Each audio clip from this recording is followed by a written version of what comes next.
Thank you. I want to thank the chairman of the Oversight and Government Reform Committee for yielding time, and thank you, Mr. Speaker. We're here today to stand up for workers, taxpayers, and small businesses. We all agree employers who do business with the federal government should be held to high standards, and their employees deserve strong protections. That is why for decades the federal government has had a system in place to deny contracts to employers who violate federal labor laws. Time and again, Republicans in Congress urged the Obama administration to enforce the current system to ensure workers receive fair pay and safe workplaces. Instead, the previous administration did the exact opposite. It went in search of a problem that doesn't exist. It took its eye off the ball, and we're here today to demand better. The Obama blacklisting rule empowers government agencies to deny employers federal contracts for alleged violations of various federal labor laws and similar state laws. That's right. Under this rule, bureaucrats can determine employers are guilty until proven innocent, and then deny them the ability to do business with the federal government. This is one important reason why a federal district judge recently blocked implementation of the rule, because it would have a chilling effect on the due process rights of American citizens. But that's not the only reason why we are here today.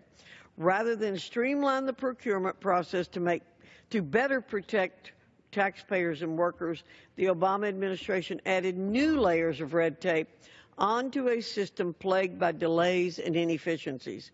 Simply put, this rule is a bureaucratic nightmare. It turns our already complex federal procurement process into a convoluted regulatory maze.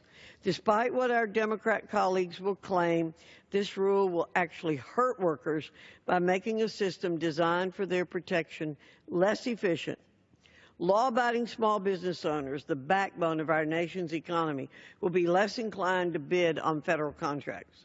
As a result, we will see less competition in the federal contracting process.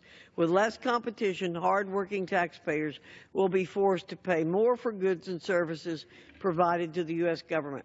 But perhaps most concerning is the threat this rule poses to our national security. Higher costs and a delayed contracting process will jeopardize the resources services depend on to keep our nation safe. With men and women currently stationed in harm's way, this is simply unacceptable. If workers, taxpayers, and small businesses stand to lose, then who stands to gain? The answer is big labor.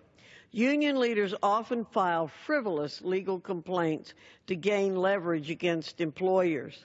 This is just one more partisan rule that stacks the deck in favor of union leaders.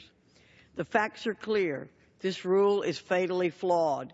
It is not in the best interest of workers, small business owners, our military, or hardworking taxpayers. It is also unnecessary. But you don't have to take my word for it. Last October, our colleagues in the Congressional Progressive Caucus, Representatives Keith Ellison and Raul Grijalva, said, and I quote, "The Department of Labor has full authority under current law to hold federal contractors accountable." I could not agree more. In fact, that's what Republicans have been saying all along. I urge my colleagues to stand up for workers, small business owners, taxpayers, and our national security by supporting this common sense resolution. Then let's work together to ensure existing policies are enforced and workers have the protections they deserve. Thank you, Mr. Speaker.